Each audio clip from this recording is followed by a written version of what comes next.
capitano?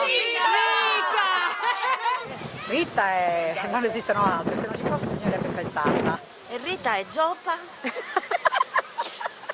Rita è zoppa, ha il ginocchio e speriamo che si riprenda presto. E niente, l'aspettiamo con ansia a giocare. Rita. Chiara. Ciao Rita, parlaci di Rita, 2 parole su Rita. Se dovessi descriverla...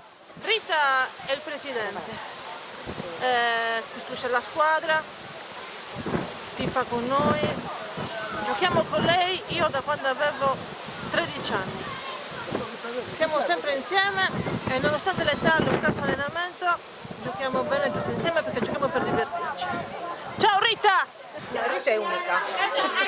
Voi da avversarie, 2 parole su Rita, cosa vi sentite di dire? Acqua in bocca! Rita è sempre la leader, è sempre in gamba, anche se ultimamente sta un po' male il ginocchio, però è sempre una campionessa. È semplicemente Rita. Brava, gioca la birra.